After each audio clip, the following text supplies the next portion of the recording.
Hello dear students, today we are going to continue the next part from this chapter, that is mass and weight. Diwali झालेली आहे, आतापर्यंत सगळ्यांचं छान celebration झालेलं असेल. चला आता परत आपण अभ्यासाला लागूयात. आपला नेक्स्ट पार्ट जो आहे मास आणि वेट यांच्यामधला डिफरन्स काय आहे तो आपण बघूया. मास आणि वेट ॲक्च्युली ह्या ज्या दोन कन्सेप्ट्स आहेत त्या इन जनरल लँग्वेज और इन कॉमन लँग्वेज आपण एकाच अर्थानं यूज करतो, म्हणजे वजन थोडक्यात, बरोबर. जेव्हा आपण म्हणतो की एखाद्या पर्सनचं वजन काय आहे किंवा कोणत्याही वस्तूचं वजन, तेव्हा आपण ॲक्च्युली सांगत असतो त्याच्यामध्ये असणारं मास.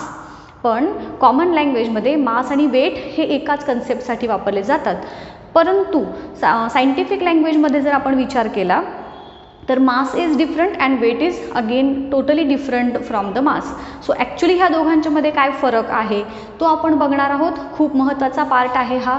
नीट समजून घ्या, नीट ऐकून घ्या. ह्याच्यामधला डिफरन्स तुम्हाला विचारला जातो फॉर 2 मार्क्स वगैरे, आणि याच्यावरती न्यूमरिकल्स देखील असतात. सो हा पार्ट एकदम इझी करून सांगण्याचा मी ट्राय करते आहे आज. Okay, so let us see first what is mass. Mass आपण कशाला म्हणतो. सपोज माझ्या हातामध्ये हे डस्टर आहे. ओके, याच्यामध्ये काहीतरी अमाऊंट ऑफ प्लास्टिक दिसतं आहे, काहीतरी अमाऊंट ऑफ अदर मटेरियल दिसतं आहे. सो या पर्टिक्युलर ऑब्जेक्टमध्ये असणारं जे काही मॅटर आहे, मॅटर म्हणजे काय, जे काही आपल्या आजूबाजूला आहे ज्याला मास आहे त्याला आपण मॅटर असं म्हणतो. सो हे जे पर्टिक्युलर डस्टर आहे त्या डस्टरमध्ये असणारं अमाऊंट ऑफ मॅटर जे आहे त्याला पर्टिक्युलरली आपण मास असं कन्सिडर करतो. नॉर्मली आपल्याही बॉडीमध्ये आपण जेव्हा आपलं वजन म्हणतो तर तेव्हा देखील आपण काय कन्सिडर करतो, तर आपल्या बॉडीमध्ये असणारं जे बोन्स आहेत किंवा मसल्स आहेत, फॅट्स आहेत, ह्यांचं मास म्हणजे वजन असं कन्सिडर करण्यात येतं.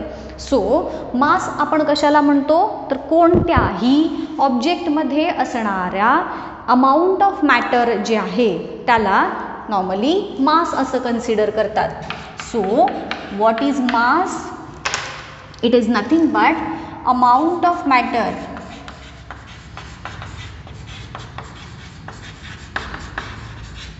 present in an object.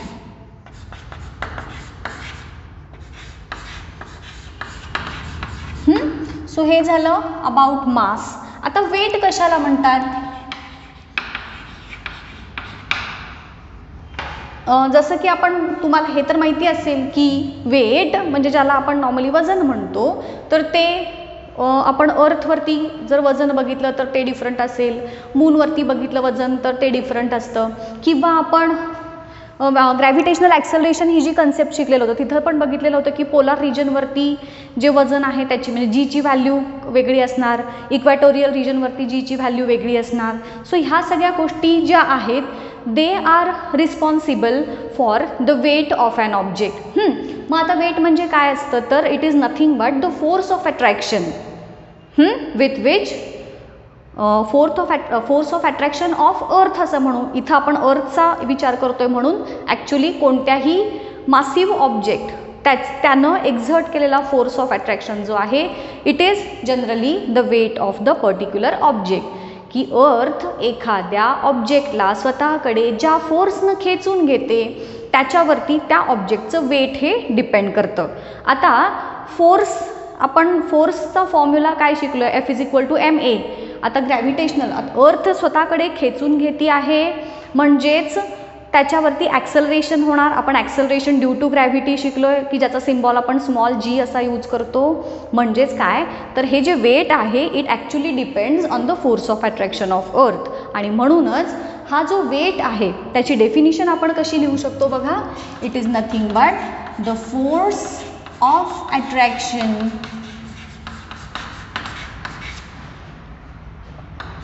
With the help of which किंवा ड्यू टू विच म्हणू आपण अर्थ. आता इथे आपण अर्थचा विचार करतोय म्हणून अर्थ म्हणलं. विच अर्थ attracts every object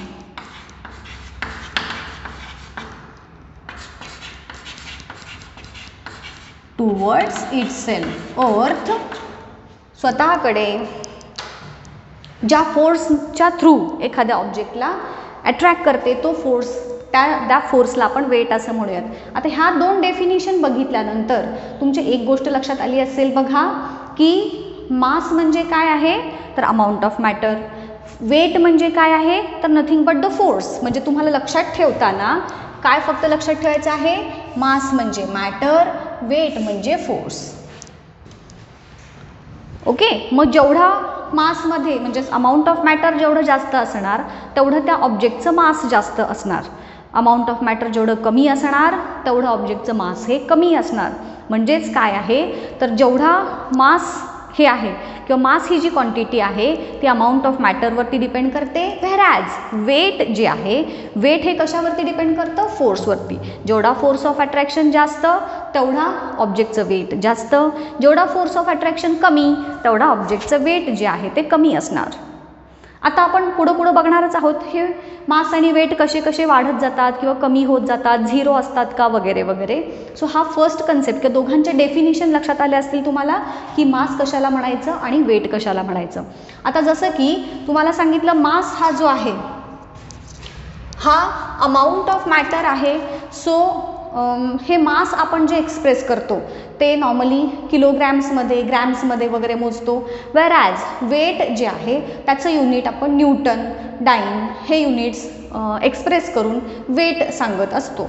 so normally in normal terms आपण it is measured in kg असं म्हणूया, आणि वेट जे आहे it is measured in newton. Mass आणि वेट हे मेजर करण्याचे युनिट्स किलोग्रॅम आणि न्यूटन हे आहेत. हा एक दोघांच्या मधला डिफरन्स झाला. आता बघा जसं की तुम्हाला सांगितलं मास म्हणजे अमाऊंट ऑफ मॅटर आहे. आता असं होतं का रे की समजा मी हा डस्टर आत्ता माझ्या इथे आहे, ह्याचं काहीतरी सपोज 100 ग्रॅम त्याचं वजन भरलं, मी इथं वजन केलं. ओके.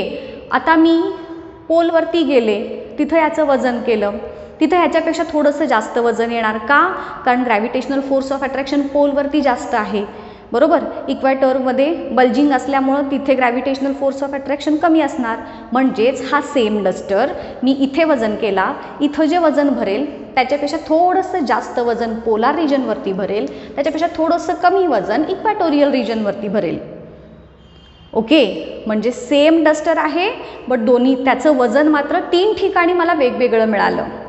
मग ह्याचा अर्थ असा होतो का रे की ह्याच्यामध्ये जे काही प्लास्टिक किंवा जे काही मॅटर आहे ते कमी झालं किंवा जास्त झालं. No, amount of matter will be same. हा डस्टर सेमच आहे ना. मग ह्याच्यामधलं मास जे आहे ते नेहमी कॉन्स्टंट राहणार. म्हणजेच मास इज सेम एव्हरीवेअर असं आपण म्हणू शकतो. पण ह्याचं वेट मात्र 3 ठिकाणी वेगवेगळं आलं. इथे घेतलं वेगळं आलं, पोलवरती घेतलं वेगळं, इक्वॅटोरियल रिजनवरती घेतलं वेगळं, मी चंद्रावरती जाऊन घेतलं वजन वेगळं भरेल, सनवरती जाऊन घेतलं वेगळं असेल. मग हे का होतं तर त्याच्या मागचं रिझन आहे फोर्स ऑफ अट्रॅक्शन. ह्या प्रत्येक ठिकाणी वेगवेगळा आहे. इथं जो काही अर्थचा, ह्या ठिकाणी मी जिथं उभी आहे तिथं अर्थचा जो फोर्स ऑफ अट्रॅक्शन आहे त्याच्यापेक्षा थोडासा जास्त फोर्स ऑफ अट्रॅक्शन पोलार रिजनवरती असेल, त्याच्यापेक्षा कमी फोर्स ऑफ अट्रॅक्शन इक्वॅटोरियल रिजनवरती असेल. अर्थच्या 6 पट लेस फोर्स ऑफ अट्रॅक्शन चंद्रावरती असणार, बरोबर. आणि ह्या सगळ्या गोष्टींच्यामुळे मास जरी ह्या डस्टरचं सेम असलं तरीसुद्धा त्याचं वेट मात्र ह्या प्रत्येक ठिकाणी वेगवेगळं असणार because of difference in force. So आपला नेक्स्ट डिफरन्सचा पॉईंट काय होईल बघा, इट इज सेम एव्हरीवेअर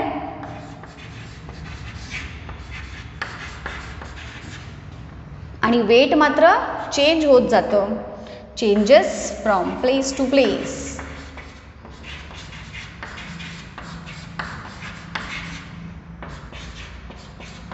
हा ह्या दोघांच्या मधला नेक्स्ट झाला. आता बघा हां, मास आणि वेट ह्यांना जर आपण एक फिजिकल एंटिटी आपण कन्सिडर करतो, बरोबर. मग जसं वेटला डायरेक्शन आहे असं आपण म्हणूयात, फोर्स आहे ना वेट म्हणजे, weight is nothing but the force. मग फोर्सला काहीतरी डायरेक्शन असते की नाही, ग्रॅव्हिटेशनल फोर्सची काय डायरेक्शन आहे बरं, ग्रॅव्हिटेशनल फोर्स ऑफ अट्रॅक्शन ज्याला आपण स्मॉल जी म्हणतो, ॲक्सलरेशन ड्यू टू ग्रॅव्हिटी ज्याला म्हणतो आपण, त्याची एक काहीतरी डायरेक्शन आपण आहे असं शिकलोय. काय डायरेक्शन आहे त्याची? तर त्याची डायरेक्शन आहे अर्थच्या सेंटरकडे. कुठल्याही ऑब्जेक्ट त्याचा जो ग्रॅव्हिटेशनल ॲक्सलरेशन असतं किंवा तो फोर्स ऑफ अट्रॅक्शन असतो त्याची डायरेक्शन असते towards the centre of the object. आणि जसं की फोर्स ही स्केलर व्हेक्टर क्वांटिटी आहे आणि म्हणूनच वेट ही देखील व्हेक्टर क्वांटिटी आहे. म्हणजेच ज्याला मॅग्निट्यूड पण असतं, म्हणजे ज्याचं आपण युनिट पण सांगतो आणि ज्याची डायरेक्शन पण सांगतो, अशा क्वांटिटीला आपण व्हेक्टर क्वांटिटी म्हणतो. The quantity which is having unit as well as direction. आणि वेट म्हणजे फोर्स आहे आणि म्हणूनच जे फोर्सचं युनिट आहे तेच युनिट वेटचं आहे आणि फोर्स ही वेक्टर क्वांटिटी आहे म्हणून वेट ही देखील वेक्टर क्वांटिटी आहे ज्याला डायरेक्शन असते. मग मासला डायरेक्शन असते का? कुठल्या दिशेनं मास असं आपण सांगतो का? नाही. मास सांगताना we do not mention direction and hence mass is a scalar quantity. आलं लक्षात? सो हे झाले different points of differentiation between mass and weight. अजून एक पॉईंट ह्याच्यामध्ये आपल्याला असा ॲड करता येईल स्टुडंट्स की मास हे कधीच झिरो नसतं. असतं का रे? कुठला ऑब्जेक्टचं मास झिरो असं आपण म्हणू शकतो का? नो. कारण जर ऑब्जेक्टचं मास झिरो आहे असं आपण म्हणू तेव्हा तो ऑब्जेक्ट अस्तित्वातच नाही असा त्याचा अर्थ होतो. जेव्हा कुठलाही ऑब्जेक्ट आहे असं आपण म्हणतो इट मीन्स त्याचं काहीतरी मास असतं. म्हणजेच मास हे नेव्हर झिरो. बट वेट हे झिरो असू शकतं कारण वेट हे फोर्सवरती डिपेंड करतं. बघा हां, वेट आपण काय म्हटलं? Weight is nothing but gravitational force of attraction, म्हणजेच फोर्स ऑफ अट्रॅक्शन. आणि मग जे फोर्सचं आपण फॉर्म्युला mg, आता इथे अर्थशी रिलेटेड आहे म्हणून आपण mg घेतलं. नाही तर आपण नॉर्मल कन्सिडर करताना अर्थच्या सरफेसवरती आपण हॉरिझॉन्टली जेव्हा कन्सिडर करतो तर F is equal to ma हा फॉर्म्युला आपण शिकलोय. But here it is related to earth आणि म्हणूनच मी F इज इक्वल टू maच्या ऐवजी F is equal to mg हा फॉर्म्युला इथे यूज केला. आणि ज्या अर्थी हा फोर्स मास आणि g that is acceleration due to gravity याच्यावरती डिपेंड करतो त्या अर्थी. आता बघा आपण जीची व्हॅल्यू सरफेसवरती कशी असते, सरफेसपासून उंचावरती गेली कशी चेंज होत जाते, सरफेसपासून बॉटमकडे गेलो अर्थच्या सेंटरकडे जात गेलो कशी चेंज होत जाते हे आपण शिकलो आहे. आणि त्याच्यामध्ये आपण हे बघितलेलं होतं की जीची व्हॅल्यू मॅक्झिमम असते on the surface of earth. सरफेसपासून उंचावर गेली जीची व्हॅल्यू कमी होत जाते, सरफेसपासून सेंटरकडे जात गेलो तरी देखील जीची व्हॅल्यू कमी होत जाते आणि at the centre of the earth जीची व्हॅल्यू ही झिरो असते. आणि ज्या अर्थी ह्या दोन्हीपैकी कुठलीही एक व्हॅल्यू झिरो होईल तेव्हा हा फोर्स पण झिरो होणार. आणि म्हणूनच the value of weight will be zero at the centre of earth. का? कारण जो जी आहे जीची व्हॅल्यू ऑल्सो मास जे आहे अर्थचं मास, आता इथे ऑब्जेक्टचं मास आहे सो आपण ते कन्सिडर नको करूया. जीची व्हॅल्यू जी आहे सेंटर ऑफ अर्थला गेल्यानंतर झिरो होते आणि म्हणूनच वेटची व्हॅल्यू ही झिरो आहे ॲट द सेंटर ऑफ अर्थ. आणि मास मात्र कधीही झिरो हे नसतं. ओके, सो हा झाला काही points of differentiation between mass and weight. आता तुम्हाला याच्यावरती क्वेश्चन्स कसे विचारले जातात बघा. तुमच्या आय थिंक एक्सरसाइजमध्येच क्वेश्चन आहे, आपण नंतर तो सॉल्व करणारच आहे. एखाद्या ऑब्जेक्टचं मास सपोज 53 kg दिलेलं आहे आणि त्याचं वेट काहीतरी दिलेलं असेल समथिंग, तर त्याची व्हॅल्यू मूनवरती गेल्यानंतर काय असेल, मासची ॲज वेल ॲज वेटची, अशा प्रकारचे प्रश्न तुम्हाला विचारले जातात. ते न्यूमरिकल्स आपण न्यूमरिकल सेक्शनमध्ये नंतर बघणारच आहे.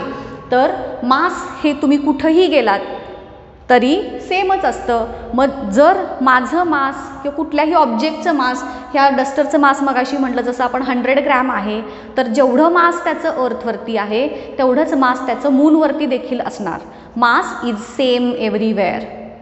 न्यूमरिकल्स जेव्हा तुम्ही सॉल्व करता ना, तर तेव्हा तुम्हाला हे विचारलं तर तुम्ही सांगाल की as mass of object is same everywhere, so जे मास त्याचं अर्थवरती असेल तेवढंच मूनवरती असणार. बट वेट मात्र डिफरंट असणार.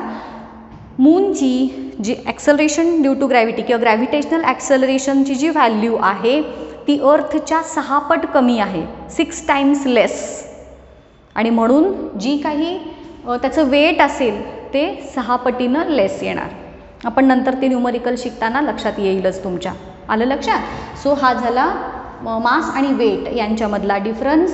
तुम्हाला डिफरन्शिएट करायलाच क्वेश्चन विचारला जातो की differentiate between mass and weight. प्रत्येक पॉईंटला तुम्हाला हाफ मार्क हे असतात, अलॉट केलेले असतात. ओके. सो होपफुली तुम्हाला मास आणि वेट ह्याच्यातला जो डिफरन्स आहे तो एकदम क्लिअर झालेला असेल. नसेल झाला, एखादा पॉईंट नसेल समजला तरी तुम्ही मला कमेंट करून विचारू शकता, तुम्हाला त्याचे आन्सर्स हे देते. ओके. सो इथंच थांबूयात आजच्या लेक्चरमध्ये. नेक्स्ट लेक्चरमध्ये याच्या पुढचा पार्ट बघूया.